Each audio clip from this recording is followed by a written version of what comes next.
Back in the office today on Monday after a double wedding weekend. Was in Asheville, North Carolina on Friday night, which was in the mountains. My man Saquon couldn't go with me because he has another job, so I had to do that one solo. No real footage for that one, unfortunately. But Saturday night, Saquon was back and we will show you the footage. It was a great night. Nice wedding, a really cool boutique hotel in Durham. So stick around and check it out.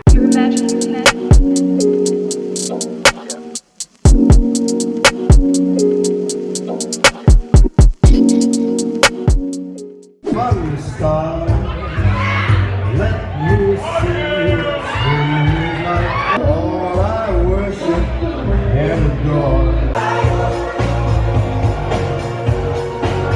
And I write your name.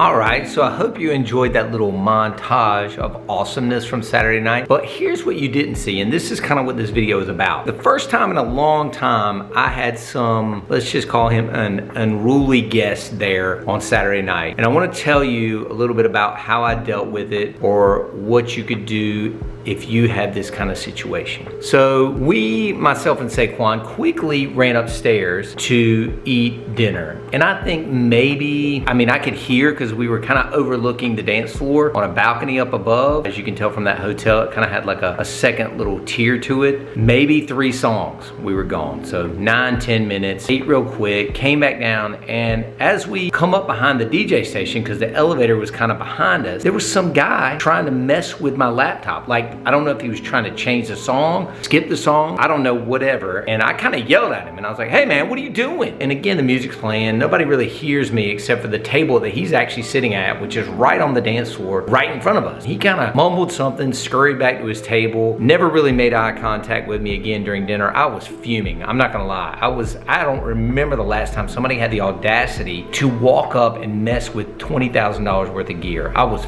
fuming, pissed off. That table knew I was pissed off. Saquon was like, dude, you're heated. I'm like, dude, that is so out of line, especially for an adult to do something stupid like that. So I kept monitoring this guy, and I could tell he was super intoxicated. And again, this is there's no dancing even started yet. So I was like, okay, you know what? I'll give this guy a little bit of slack. He's a little too turned up. And I could kind of tell like the table was a little bit almost afraid of him, or kind of almost embarrassed for what he was doing. So anyway, fast forward in the night. Every time he walked by me, he would say, keep it going, Joey, or something like that. He was calling me Joey, which I hate that name. Being very like passive aggressive, and he was also on the dance floor, like, number one, he was dabbing. Like, who still dabbed? And then he was also doing the whip, but he kept like almost doing it like towards me, right in front of the DJ booth, almost in my face. I was in the moment, I was mixing, the vibe was good, and I kind of just like ignored him. I didn't say anything to him, I didn't confront him, I didn't like tell him to get out of my face. Ironically, it was about 2 more minutes of this nonsense, and I was going to speak to the groom, who I actually knew from when he used to be a wedding videographer probably 7-8 years ago for another big company here in town. And I was like, dude, I think I'm gonna have to like go up to Rob and actually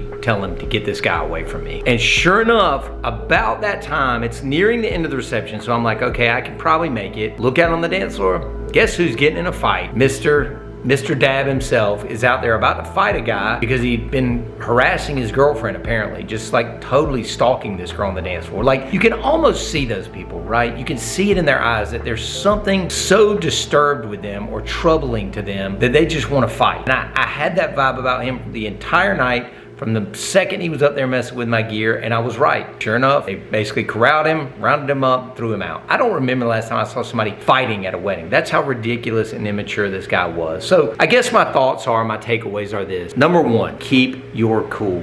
Under whatever circumstances you have to do, keep your cool. There is no scenario unless somebody physically puts hands on you to really get overworked or too violent. Number 2, have it in your contract that you can walk away at any time. Number 3, again, before you walk away, approach the client. I know it's not what you want to do. You don't want to ruin their day. I would probably go to the groom versus the bride, especially if you know somebody or maybe somebody at the venue that you know, or if they have security or a planner. There was even a cop there because they have a rooftop bar at this hotel. I probably could have said something to him if I'd wanted to, but know that there's somebody else that can buffer between you and this unruly person. And then I think most importantly, remember that you are a professional. You've been paid a lot of money to provide a service, to be there. Just try and get through it and deal with it the best you can. In this case, unless they watched this video, they never knew that that guy was harassing me all night. Luckily, I never had to say it. It got to the end of the event. He basically got himself kicked out before I could get him kicked out. So just know that you're the professional. You've got to stay professional. You've got to try and keep your head above the water. You got to try and keep the energy level up, the vibe up. And that's all I kept thinking about. You're paid to be here. You're paid to be the party bringer. Do your job. Rock this party. And that's what I did. Killed it. I hope this little story gave you guys a little bit of a look into things that can happen and will happen if you do this, as long as I have. But it had been a very long time since I had that angry feeling or had somebody that was this kind of combative at an event. And luckily, I didn't really have to do anything. He got himself thrown out right there at the end of the party. So I hope you guys got something out of this video. Always thank you for watching. Please subscribe to this channel if you haven't. Give the video a like. Let me know about an incident in the comments. And keep on watching. New videos every single Thursday. Peace.